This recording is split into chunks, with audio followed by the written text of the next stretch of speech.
Նժդե, Չաուշ, աղբյուր Սերոբ, Անդրանիկ,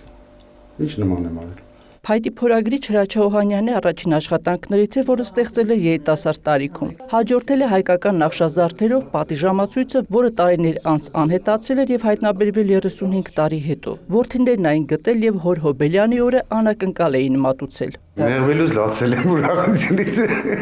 այ մեր արտասվեցի արդեն։ Իմ համար շատ ուրիշ էմոցիաներ էր հետո։ Այ հիմա էլ այդ աղայի մոտ։ Փայտի եւ փորագրիչի մտերմությունը տասնամյակների պատմություն ունի։ Սկզբում Հրաչյային գրավել էին ծառերի կեղևները, որոնցից պատկերներ էր կերտել եւ փակցրել պատերին։ Հետո հրապուրվել էր քարարվեստով։ Իսկ երբ ուսանողական տարիներին ծանոթացել էր Փայտի փորագրության նրբություններին, գործիքներն այլևս ձեռքից չէր գցել։ Ես այս բանը չեմ կարող քարի վրա ստանամ։ Կամ կավի վրա չեմ կարող ստանամ սա։ Իմ համար Փայտը ամենա լավ որ քո ունեցածը տաս, Փայտն է դա։ Փայտի հետ երկխոսությունը սկսել էր գյուղական իրենց տան նկուղում, որտեղ հայրը գինու կարասներ էր պահում։ Հիմա թեև ստեղծագործելու հարմարավետ պայմաններ ունի, հայրական անկյունից դուրս չի գալիս։ Յուրաքանչյուր քարը պատմություն ու հիշողություն է հոր մասին։ Գնացել է էշի կաշկա է ուզել ինչ-որ մեկից։ Ասել են էշին չենք տա, կաշկեն կտանք։ Հերս ու մերս լծվել են այդ կաշկին։ Գնացել են քարերը բարձր բերել են։ Այդ քարերով էլ կառուցել են իրենց տունն ու ցածրիկ պարիսպ անցկացրել։ Հետագայում, երբ պարիսպը քանդվել էր, Հրաչյան առանձնացրել էր գույնզգույն քարերը եւ դրանցով ձևավորել իր արհեստանոցի պատերը։ Ուրիշներին կրկնել չի սիրում փորագրության վարպետը։ Նախշազարդերն էլ եթե ինչ որ տեղից վերցնում է, աշխատում է իր ձեռագրով մատուցել։ Այն մարդը, որ չկայացավ զոր է գծի, ուրեմն ինքը փորագրիչ։ Բուսական էլեմենտներն ա մեր ընդհանրապես հայկական զարդանախշերի մեջ, երկրաչափականը շատ քիչ է։ Մենք համարը երկրաչափականը, ես կարամ ասեմ, դա հայկական չի вообще, ընդհանրապես։ Մերը կառուցված է հայկական բուսական էլեմենտներով, մեր մրգերով, իրաց ճկունությամբ, իրաց ամենստեղ էր, որ նայեք հիմա լրիվ բուսական էլեմենտ է, խաղ իրա վազով է էլի, տերևով,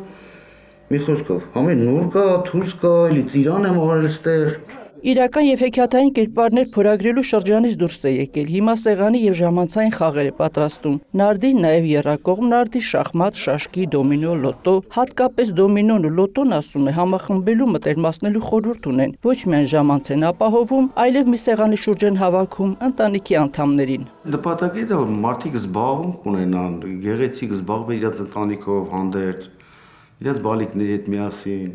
Դրա համար է տղաներս ես մտածեցինք, որ նորություն սարքենք, լոտոն, դոմինոն, շախմատ, ինչու՞ չէ։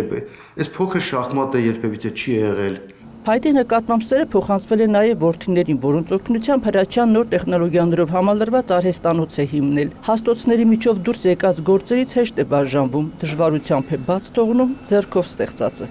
Ես խաչքար եմ տվել մի հատ 40-80 սանտիմետր Ջիգարեխանյանի աշակերտն է եկել տարել Իտալիայից թե Ֆրանսիայից այն ժամանակ 87 թվերի բան եմ ասում։ Սա արդեն Երևանում էի։ Էլի ճարատված որ ընտանիքս պիտի ապրեր,